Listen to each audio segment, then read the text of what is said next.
Hello, my friend, and welcome to the Phillip Mason Show, where acquiring wisdom is king, learning is home-centered, and lifelong, resulting in great decisions in our education, career, and entrepreneurial path.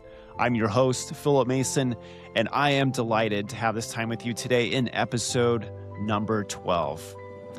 I was thinking about you and knowing how you struggled with shame at home, at school, at work, and how it has affected your happiness and also your career path. You know, you've always wanted to be creative in your approach to your work, but both your curiosity and your creativity often got, stifled along the way, oftentimes by well-intentioned people. You have experienced high stress at home, school, and at work, and it has hampered your ability to solve problems and remember important pieces of information at really critical points that were essential for your job. And because of this, I have the perfect guest for you today to help unlock your creativity, your wisdom, as you seek to build the perfect career path. Carie Morelock is a social scientist and that has been studying the human brain, the human self, and human behavior for over 20 years. She's an expert in what she does, and she has so much good wisdom to share with you today. I'm so excited to be able to share Carie Morelock with you today. She is the founder of Blue Illumination, which has been helping people function in a healthy manner in productive ways after years of damage and trauma to their minds and to their bodies and to their emotions. I just think you're absolutely going to love this time with Carie today. Personally, I've sat with my family in class in one of Carie's classes, and we got a lot from it. It was really powerful. And we have Carie's book, which is called The Car of Life. And this is an excellent book. It's geared towards a younger audience, but it really helps you understand how to self-regulate and be healthy in a world that's oftentimes very toxic. So whether you're 5 or 15 or 25, this book can be very helpful in just giving you a clear picture of how to self-regulate and get rid of dysregulation in your life. So a very powerful book that she's written. She talks about the 5 components of the self and how to regulate those in a healthy manner. You can check out Carie Morelock at blueilluminationlabs.com. So go and check out Carie Morelock at blueilluminationlabs.com. But without further ado, let's get with Carie. All right. Carie Morelock, welcome to the Phillip Mason Show. We're excited to have you here today. Welcome. Thanks for having me. I'm excited. Yeah. Well, we're just going to jump right in here. We've got some great questions to ask you that I'm excited to ask you. And so we're just going to start off talking a little bit about the relationship between the brain and wisdom, developing wisdom. So you teach about mind-brain behavior connection. How do you see this awareness contributing to the development of wisdom and not just self-regulation?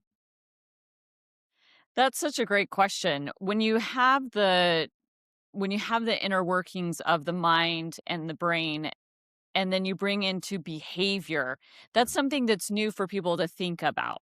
When we know how the brain is going to act or respond, then it empowers us with knowledge. And wisdom, of course, is the best application of that knowledge. When we act in our best benefit or the best benefit of those around us, then we're not only applying that knowledge, but we're learning through experience and gaining wisdom as to the best way it was to respond or to react, or even better, to be proactive in our actions and our behavior. And so really, when you're looking at the mind, the brain, and the behavior connection, it definitely relates to growing in wisdom, because we're learning how to better act in the future or in future interactions and situations, because it's all about relationships, right? Our connections to each other. And so if we can act with wisdom in those relationships and in the interactions, then not only is it going to end up better for ourselves, but also those around us. Nice. Thank you. So if we talk a little bit about the inner life, what goes on within us. Many people have these lives that are externally driven lives, right? So what what practices help someone become more aware of their inner world so that they can make wiser decisions? That man, that's like $1,000,000 question. If you think about if you think about children and toddlers, and we all come to this earth, everything we're motivated. Our brains are driven by motivation. That's really how we act. Is there a reward in it for me? And that's how our brain decides whether to act. What's the reward at the end? If there's a great reward, then we're going to be motivated to act. If there's no reward, then that's where you see procrastination and you see avoidance. And motivation comes in all aspects, and you just hit it on the head. Externally motivated, right? So as toddlers and elementary kids to teenagers, there's so much external motivation. Getting candy for potty training, getting candy for this, getting candy for that. Now you go to school and it's about grades, and if you turn in the work or if you read the book, you get a good grade, and if you do your chores, you're going to get this. And so we prime these children to be externally motivated. Well, I'm not saying that that's right or wrong. I'm just saying that then children become adults and we expect them to right away just automatically shift and be internally motivated to work, to be a good person, to be friendly, to be kind, to be hardworking, to be great at communicating, to do all these life skills. We expect them to know how and be internally motivated to do those things when we haven't taught that along the way.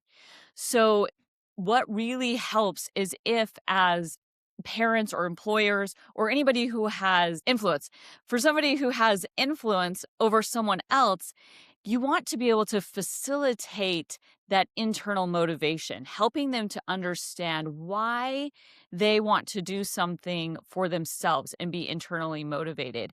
And so, you naturally can start that by doing things you want to do. When we have something we want to do, we're already internally motivated to do that. So if you can tack something that you want to do with something maybe you don't want to do, like listening to your favorite podcast while you're washing the dishes, or listening to your favorite talk or your favorite book while you're mowing the lawn. So you're pairing what you love to do with something that maybe is an undesirable task for the brain to see that as, hey, that's a big enough reward that I'll go ahead and do that. And then eventually finding joy in that task helps with that internal motivation where I don't need to be paid, or I don't need to have candy, or I don't need to have something that's externally given to me to accomplish that task. Nice. So I personally have had a lot of experience with this recently, where and I didn't really recognize it at first, but I'm realizing that a lot of my joy comes from when I overcome something, when I overcome a hurdle or a challenge, or I do something I Mhm. didn't necessarily want to do, but I overcame it and I got benefit and blessing from it, right? So Right. like, if just kind of take this a little bit further, how would you describe what that internal motivation is if you're doing an activity or a task that you enjoy doing? How would you describe? Would you describe it as something that you find pleasure in, or something that will bring you joy, or just something that makes you happy? Like what do you think is the emotional or driver there when we want to do Connection. something? Yeah. So again, we're driven by reward. So everything that comes to the brain, all outside stimulus that comes to us through our senses, is analyzed in the midbrain. And the brain analyzes that and decides, is there a reward in there for me to act, or is there not? Now, we make thousands of decisions a day, and you may not recognize half of them because they're done so automatically, right? I mean, we're talking so fast these decisions are made. And especially if you love what you are asked to do, there's no pause. There's no like, I got to think about this. I got to see what the reward is, because you already love it.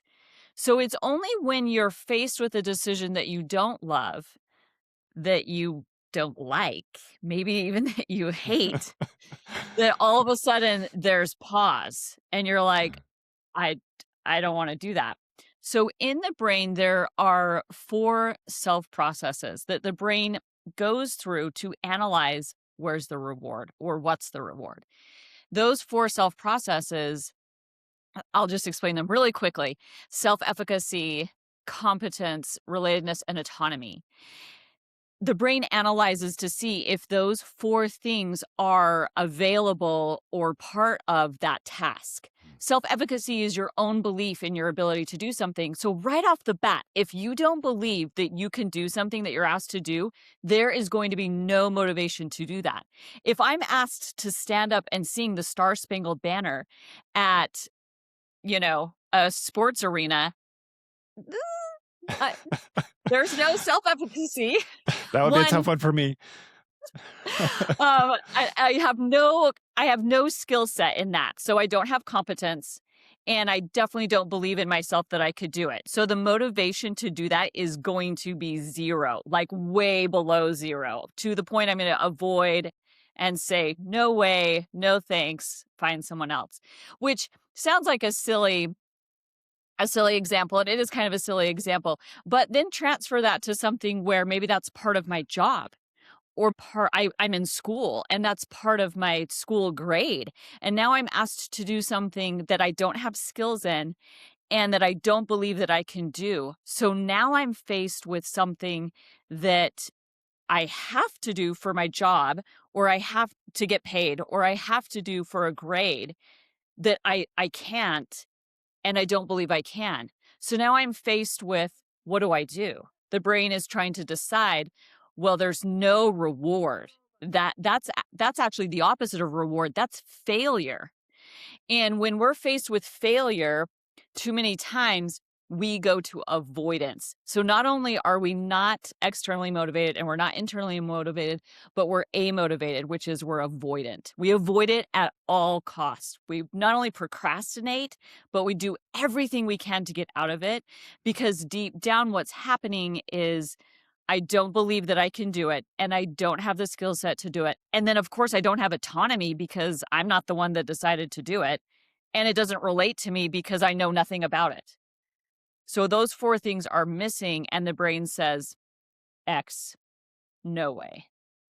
And so the emotional connection, of course, could go right down the rabbit hole of feeling insecure, feeling incompetent, feeling, I mean, you name it, right?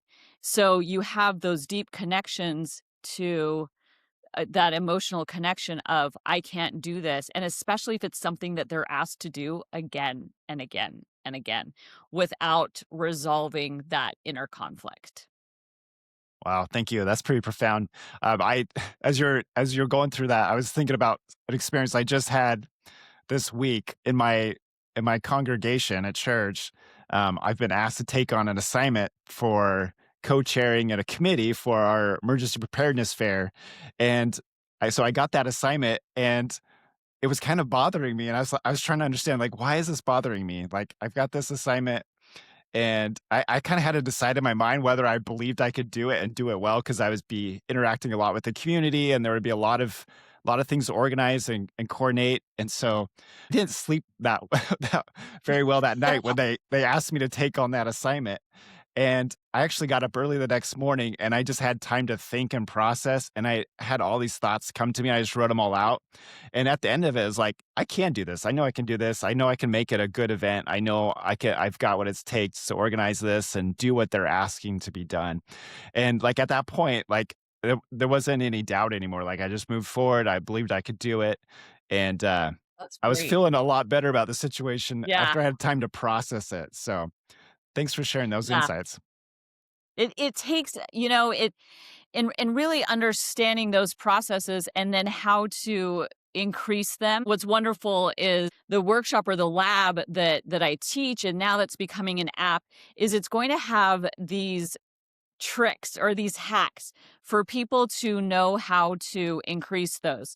So, for example, say you still felt like, I don't know what to do, and you still felt overwhelmed by this task that you were asked to do. And if somebody came up to you and said, "Hey, it's my favorite thing to do to plan for emergency preparation. If you need any help, I'm a resource." Then instantly, right now, that resource becomes one of those four things that helps you to feel a little Mm. bit better about accomplishing that task. And then, of course, to raise self efficacy, you just have to have success. So if you have a little bit of success, then your self efficacy, your belief in your ability to achieve something goes up. And so you can see how it can snowball in an upward iterating cycle instead of downward as we pay attention to those reasons as to why maybe I'm not wanting to do something. Oh, beautiful. I like that a lot. It's very cool. So let's talk a little bit about you speak a lot about superpowers. Let's talk a little bit about the foundational roots of superpowers. So your roots framework that you use sounds almost kind of like a modern set of superpowers. How do they play into our character forming nature? That I love that. So the roots are something that you wouldn't think of. There's 5 of them, and it's nature, our 5 senses, fun, language, and plants. And each of those roots are integrated into not only who we are, but also how to help us self-regulate more effectively, more efficaciously, really.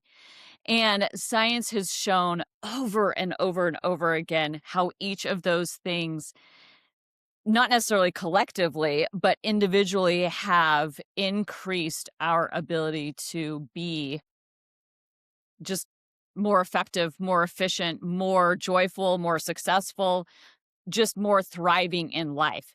And so as I through my research, and I did some different control study groups over the last couple of years using these roots to see how they helped people.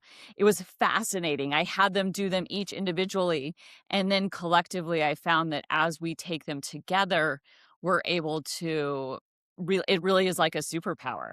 If we are being dysregulated, or if we are dysregulated, which, to be fair, most people don't know what dysregulation is or what it looks like. And so a lot of us spend the majority of our days in dysregulation. And so those roots help us to be more regulated and recover quicker from dysregulation. So can you take just a moment and explain dysregulation for those that might be struggling with that? That's Would a that be great idea. okay? Yeah. Yeah. So obviously, dysregulation, the majority of the time it's talked about in connection to emotions. So emotional dysregulation. Physical dysregulation would be something that's very easy to see, right? If somebody isn't physically taking care of their body, if they're physically not regulating their body with adequate sleep or adequate nutrition, adequate exercise, then you can see how that quickly you can view physical dysregulation a little bit easier. Emotional dysregulation would be a response that isn't warranted. That's kind of like the simplified term. So if I overreacted to spilled milk with anger and yelling and throwing things, that would be emotional dysregulation. My behavior doesn't match what happened. And so a lot of times, unfortunately, in society, dysregulation has become normal, and so you see a lot of that erratic, irrational behavior, and it's viewed, especially through social media and other things, it's viewed as normal. But it's very far from normal. And dysregulation, it's very harmful to those around, not only to us, but to those around us that are receiving that dysregulated state, if that makes sense. Yeah, that makes perfect sense. Thank you for clarifying that. So let's talk a little bit about learning from pain. I think that's a good segue into learning from pain. Um, you've worked with people healing from emotional abuse and trauma. What have you learned about how suffering can become a teacher rather than a trap? Oh, that's such a great perspective, if we can take it from that perspective. I have. I've been mentoring and coaching people for 20 years on emotional and cognitive behavior. And what I have found is that we all have wounds and trauma that we are dealing with because society has supported that, namely two things: shaming and invalidation. Generational use of shaming as a behavior modification tactic is psychologically damaging, and that has affected us for generations. Us, our parents, our grandparents, everybody was exposed to extreme measures of shaming to try to get our behavior to be modified in whatever way was needed or necessary at the time. Um, Shaming is extremely psychologically damaging. And what happens is that that becomes internal language. And then you do become trapped because there's no growth if you see yourself as a victim. If you recognize that you have the ability to learn and to grow from those things that are done to you, then you're able to release. It's really about emotional release. What's fascinating about the brain is it used to be thought that, up to age 25, your brain, grows and matures to age 25, and then that's kind of it. And you're kind of like, can't teach a old dog new tricks type of thing. Well, thanks to modern research, of course, neuroplasticity is extremely beneficial at any age. And so we can rewrite those neural pathways in the brain. And that is a fascinating thing when it comes to healing wounds and healing trauma, is helping people to understand how can they rewrite a new neural pathway that doesn't have pain that was caused from a certain experience. Well, they can have that experience without that pain if we rewrite that neural pathway. And that's where, again, you come back to those roots, those 5 roots. Our 5 senses are phenomenal in helping us to rewrite new neural pathways. Nature, language, plants. I mean, for thousands of generations, we have used plants for medicine and for healing.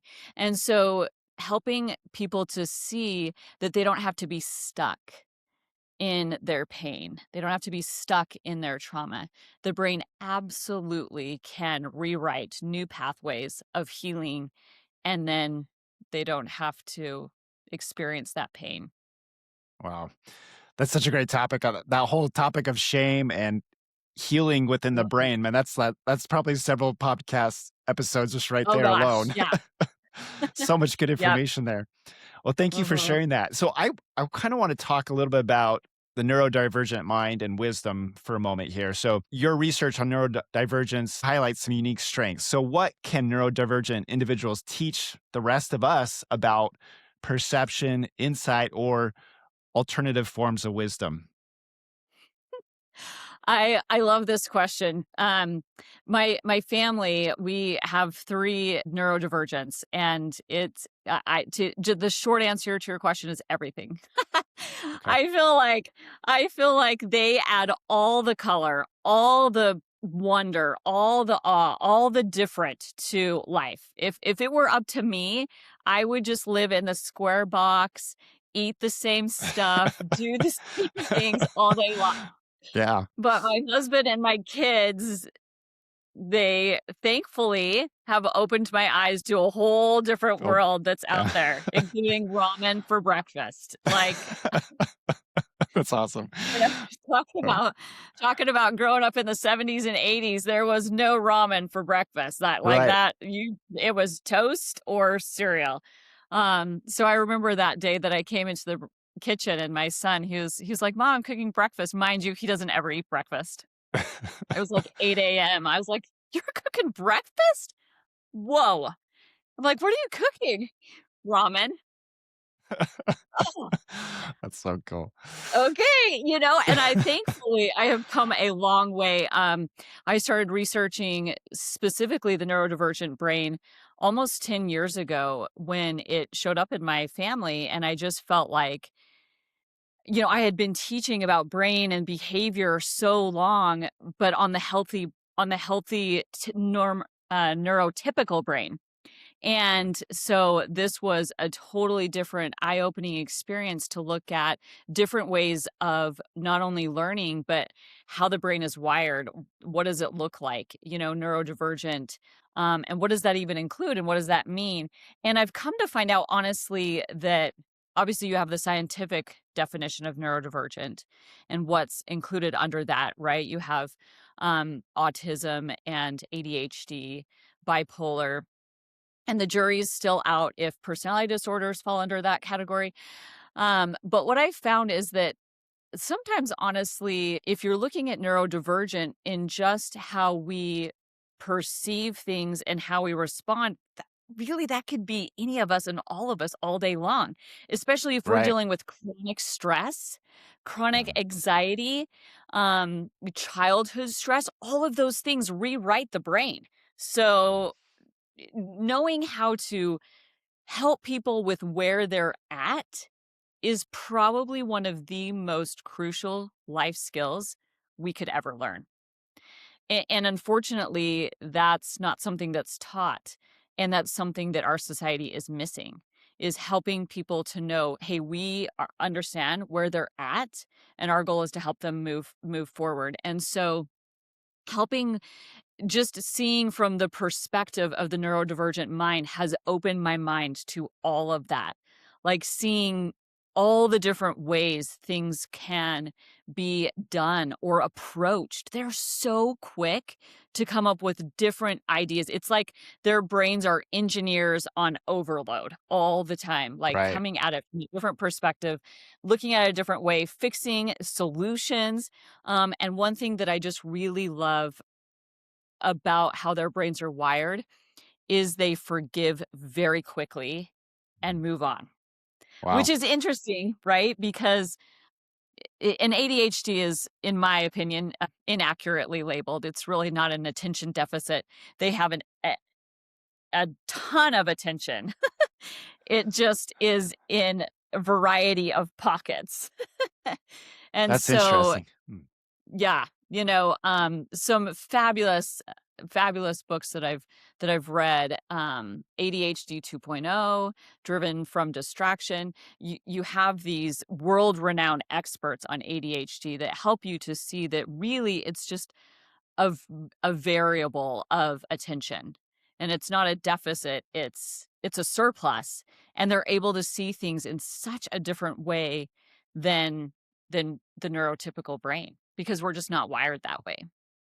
But Mm. it also, just a little segment I would add, um, that I think makes it difficult for parents or employers or anybody, again, who has influence over or with someone who has specifically ADHD, is that they don't process dopamine at the same rate or the same level as a neurotypical.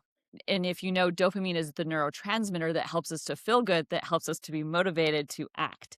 So if you go all the way back to the mind, the brain, the behavior connection of being motivated to act, then if you can understand that the ADHD brain has a much harder time getting dopamine to be motivated to act, then there's greater compassion, greater empathy, greater understanding to see, oh, this is why it's harder for you to just get up Mm. and do this chore or this contribution because your brain can't produce dopamine as quickly or as abundantly as mine can in just doing a task that needs to be done. Oh, that's such a great insight. I Yeah. I learned something today. That's awesome. I It's I seriously, it's so great.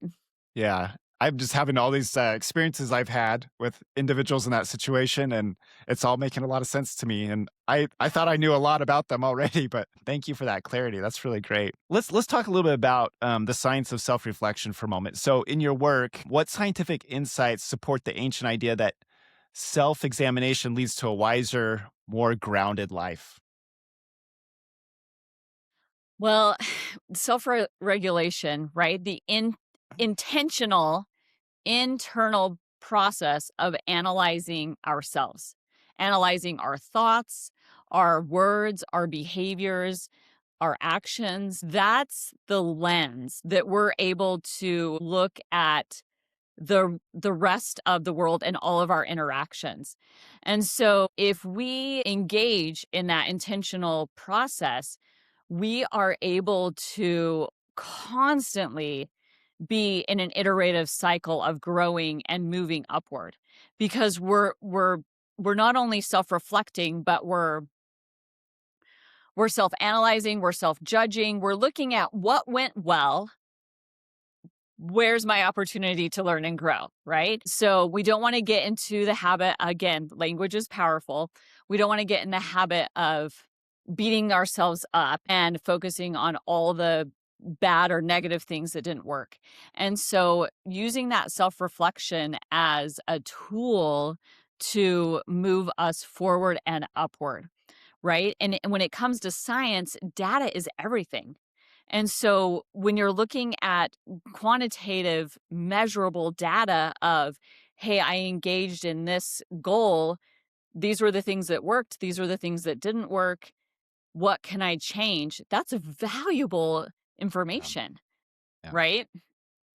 Yeah, I couldn't So, agree more with that. It's even if I didn't even have data to back it up, just from my own personal experience, like getting up in the morning and having quiet time to reflect early in the morning when things are quiet, and then at in the evening having an opportunity to do a little bit of journaling and just write in the evening and just kind of brain dump. What happened today? Why did it happen? What I want to do tomorrow that would be better. How did I handle my relationships today? It's like yeah, I'm just so much more successful when I do those things. Makes a huge yeah. difference. Yeah, that and interventions are kind of the mainstay to helping us achieve goals. And I don't mean just like, your typical run of the mill goals of exercise and eat healthy, but I mean your goals of like being a better mother, being a better father, being a better wife, being a better husband or a better employer or a better employee or a better individual, right? And Right. so that's the mainstay of being. We get so stuck in the idea of doing, but we're not human doings, we're human beings. What am I becoming? What am I being? Not just what am I doing? And so self-reflection helps us to look at that and see what's our purpose, right? Purpose driven. Again, our brains are reward driven. So where's that purpose? What's that purpose? What am I becoming? And so self-reflection is that analysis of are my actions matching up to where I want to be? Not what do I want to do, but where am I becoming? What do I want to be? That's so profound, and we're not human doings, we're human beings. I love that. I hope everyone, captures that one. Don't ever forget that one. Yeah. That's a good Yeah. one. Yep. Um, so let's talk a little bit about, emotional blind spots. So everyone has emotional blind spots. What are the most common ones you see, and how do they keep people from growing in wisdom? Well, let's go back to what we talked about before, right? Dysregulation Okay. and the generational issues that we have of shaming and invalidation. And just this generational idea of how behavior should look and how we should modify it based on our own desires, right? Through fear, through shame, through invalidation. And so the emotional blind spots are really the idea that I don't need to learn, change, and grow. I believe as a scientist, it's our responsibility to learn new information and then apply that information. Otherwise, there is no wisdom. Wisdom can only come about if you are applying new knowledge. That's the only way. And even through experience, right? That basically that is what's experience. You're doing what you know and then you're getting a result.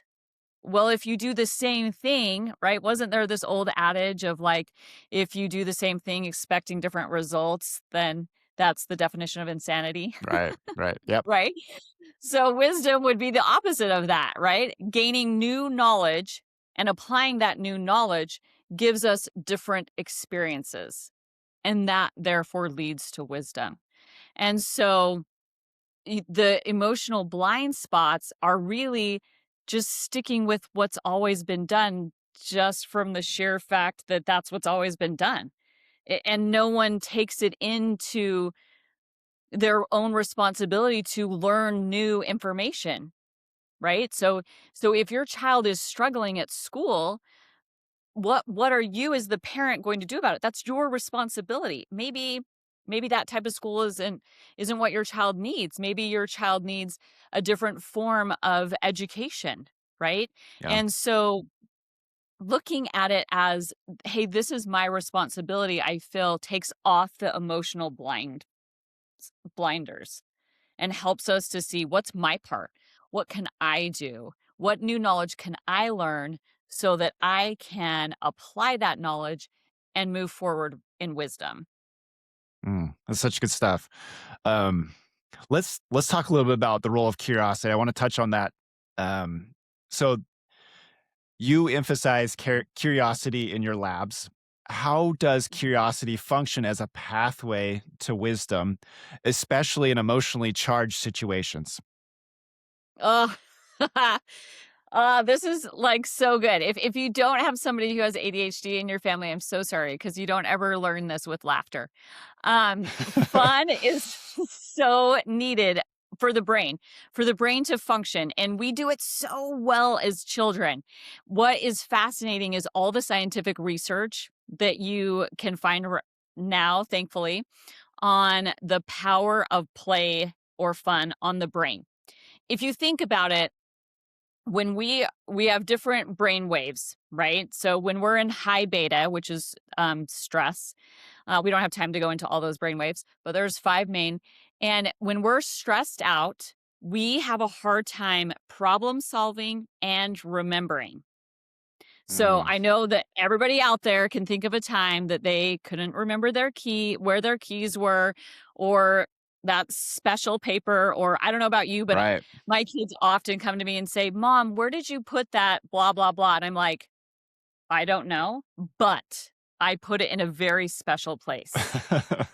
That's right. Let me try to figure it out." Right. And then I'm like stressed out. And of course, it comes to me later when I'm totally relaxed thinking about something else. So the brain actually, when we are in a state of fun, curiosity, or play, we have more areas of the brain that are firing. And Mm, therefore, we are able to come up with a myriad of solutions. We are able to tap into creative problem solving. We're more flexible. It's just more areas of the brain open up. And Dr. Peter Gray, in his book, Free to Learn, he's so fascinating. He gives a few of those examples of research control groups that they did with Ivy League students in solving a problem and had them watch different films before, right? One on mhm. math, one on something serious, and then one a comedy that had nothing to do with nothing. And this group solved the problem the fastest.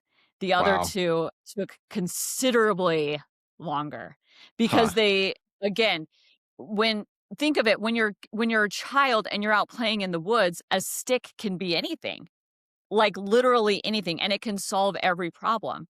But as we get older and as that curiosity and that fun is stripped away from us because whatever, right? It's not, unfortunately, society feels play isn't learning, which science has proven that that's incorrect.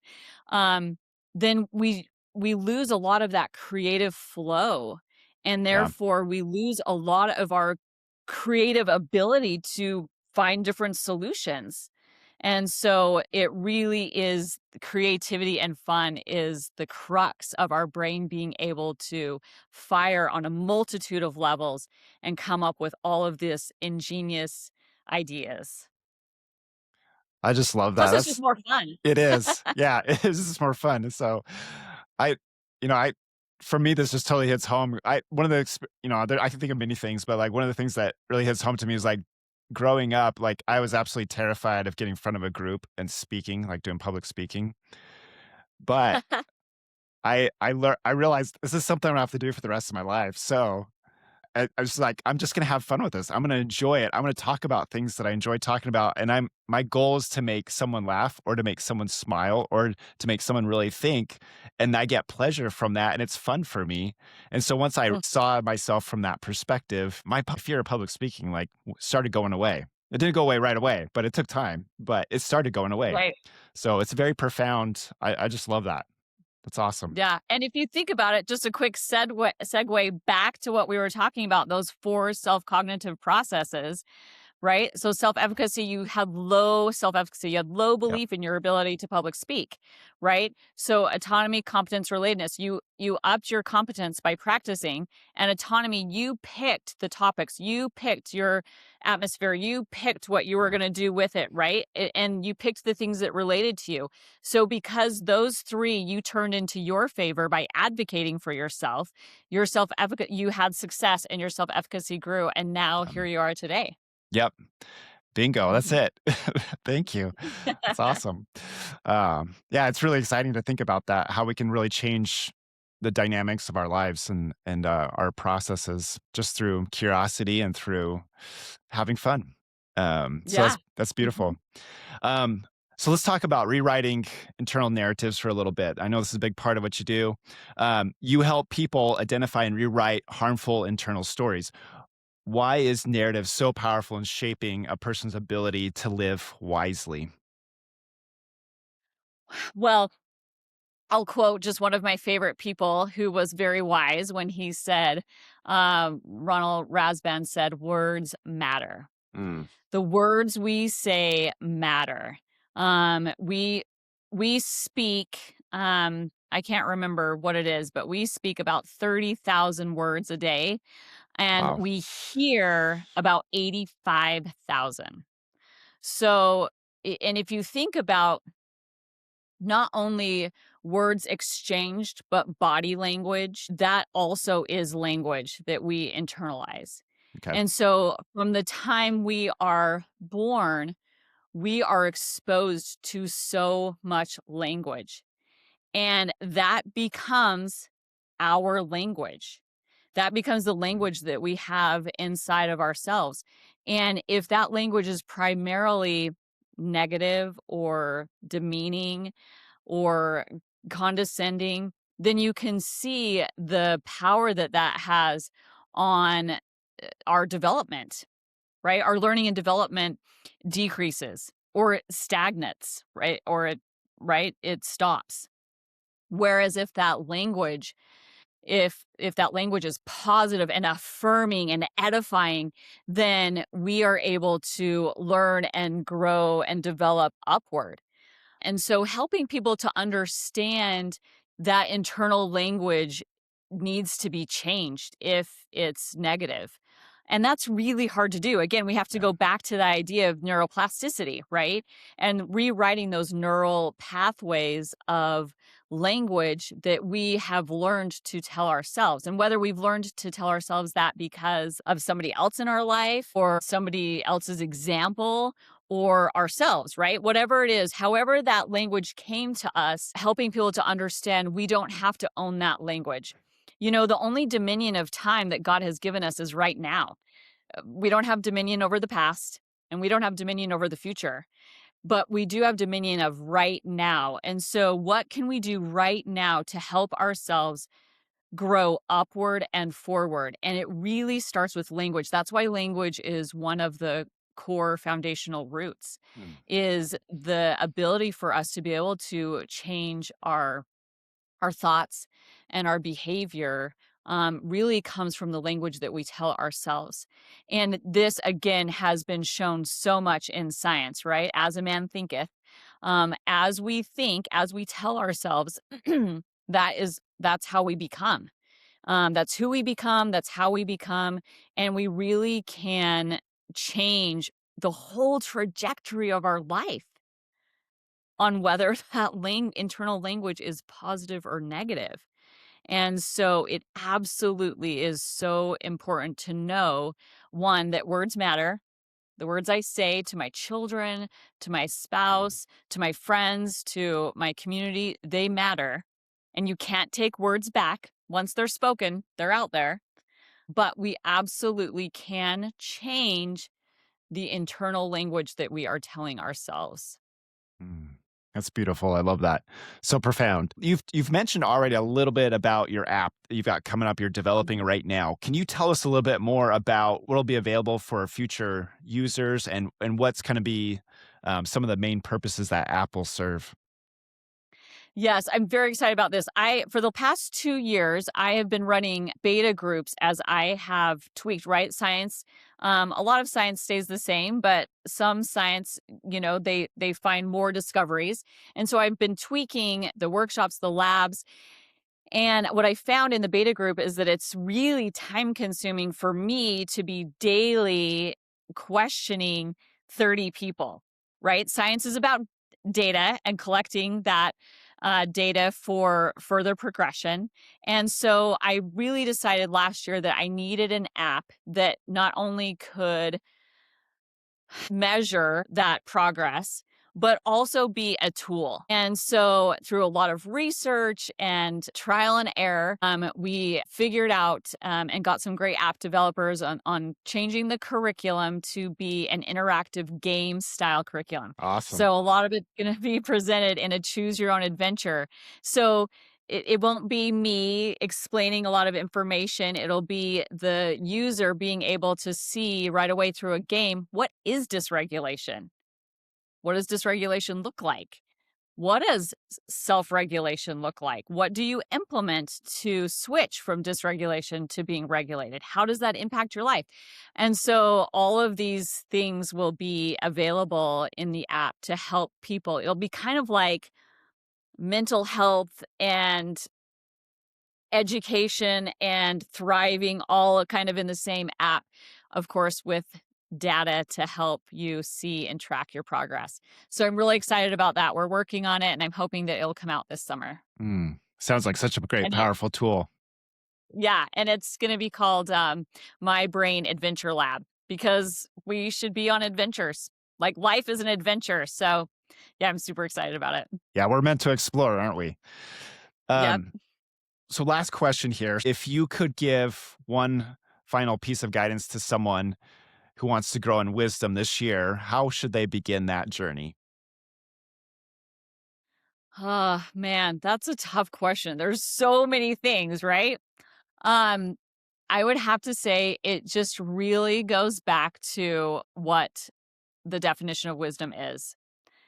Learn as much as you can from a variety of sources in a variety of areas. Learn all the knowledge you can and then go apply it. Learn everything you can about being a better mother, parent, sister, wife, friend, community member, individual, student. Learn all that you can and then go apply it. One personal experience a few years ago, I've always loved nature. I've always been out in nature. I love to run. That's my wonderful time with connection with God. But I've never really loved winter. I grew up and spent most of my life in Colorado, and I just didn't enjoy being cold. And when my family and I moved to Northwest Arkansas, I read a book that just kind of opened my eyes to living in whatever atmosphere or weather there is. And it's called An Open Air Life by this Swedish author. And it was a phenomenal book, but it just opened my eyes to not only how to be a better mother and a better parent, but how to just be a better human being. And that if I live and experience life in winter and summer and spring and fall, all the seasons that God created, those are seasons for a reason. That just made my life so much better. I was able to capitalize on the solitude, the peace, the restfulness of winter that I had never experienced before. Not to mention that there's no bugs. So That's I really right. love that. Snow bugs. That's right. Wintertime has Yep. its benefits, doesn't it? Yeah. So yeah, just gain everything you can and then go apply it. That's awesome. Carie, thank you so much for talking with us today. This has been an awesome Thanks episode. for having me. Yeah. It was so fun. I hope everyone realizes what amazing pieces of insight you've dropped today. And just thank you for being so generous with us today and all your wisdoms. Hi, my friend. Wasn't that powerful? Carie shared some amazing things with us today. And I hope that it's been life-changing for you to listen to the things she's been talking about. I know that these insights from Carie will help you to develop real wisdom and power as you seek to find a better pathway to your business success, your entrepreneurial success, towards your career success, towards success in your educational endeavors, that you'll be able to create this powerful career path over your lifetime because of some of these principles that have been shared today. I think the real magic behind what Carie Morelock has to share is helping us to be able to understand ourselves so that we can remove some of that trash or garbage that's been building up in our lives and free ourselves from it so we can allow that knowledge, wisdom, and understanding to just kind of pour in, and we can make really great decisions on our career path. So go and check out Carie Morelock at her website, which is blueilluminationlabs.com. My friend, thank you for being with me today, and we'll see you again on the next episode of The Phillip Mason Show. Thank you.